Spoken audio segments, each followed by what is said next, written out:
বছরের পর বছর নিজে এই বাড়ির বোঝা হয়ে আছেন, আর এই বাড়ির মেয়েকে বলছেন বোঝা। অজয়, কাকে কি বলছিস? শোনো বাবাজি, শোনো। থামুন! আর একটা কথা বললে কলার ধাক্কা দিয়ে আপনাকে বাড়ি থেকে বার করে দেবো। কি? তোর এত বড় সাহস? আমার শ্বশুরকে বলছিস ঘাত ধরে বার করে দিবি? কেন কেন বলবো না? ঘরে যা, ঘরে যা অজয়, ঘরে যা। আরে উনি নিচে বোঝা হয়ে আমার বোনকে বোঝা বলতে লজ্জা করছে না ওর? উনি যদি বোঝা হন তাহলে তুই কি? তুইও তো বাড়ি বোঝায় আছিস। আমি বোঝা হয়ে আছি? হ্যাঁ হ্যাঁ, বোঝায় আছিস। আজ আমি সব ফাঁস করে দেবো, সব ফাঁস করে দেবো। না না জয়, না না, আমি মা হয়ে তোর কাছে হাত জোড় করে বলছি, তুই চুপ কর। ওগো ওগো, তুমি ওকে একটু থামতে বলো। থাম জয়, থাম বাবা। না, সব কিছুর একটা সীমা আছে। ও যাকে যা খুশি তাই বলবে, সেটা আমাদের মুখ বুজে সহ্য করতে হবে। কেন? কিসের জন্য? যার সঙ্গে আমাদের কোনো রক্তের সম্পর্ক নেই। আমাদের খেয়ে পড়ে মানুষ, আমাদের টাকায় লেখাপড়া শিখেছে,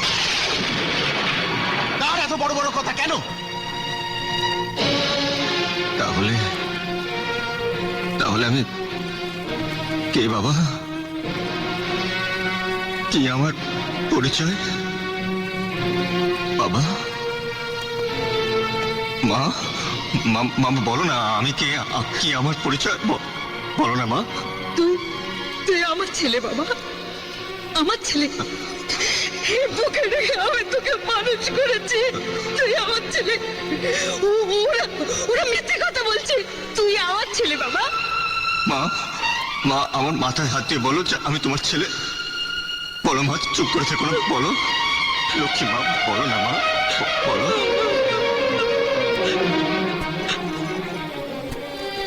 তার মানে এতক্ষণ ধরে আমি যা শুনলাম সত্যি? আমি তোমাদের কেউ নই? আমি আস্তাগুড়ের চঞ্চাল?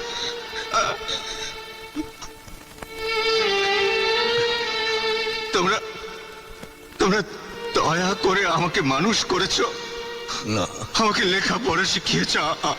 না না অজয়, দয়া বা অনুগ্রহ নয়। তাহলে কেন তোমাদের স্নেহ, মায়া, মমতা দিয়ে আমাকে বড় করে তুললে?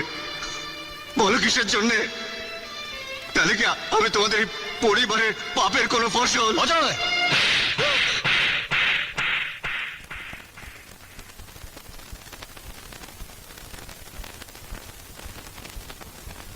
তুই তুই আমার বোনের ছেলে। আমার বাবা মা কোথায়? তারা কেউ বেঁচে নেই। তোর বাবা যশোরে থাকতো। বাংলাদেশের মুক্তিযুদ্ধের সময় তোর মাকে নিয়ে এখানে এলো।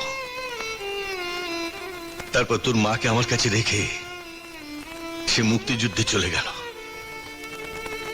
তোর মা তখন অন্তঃসত্ত্বা। তোর বাবা সেই যে গেল, আর ফিরে এলো না।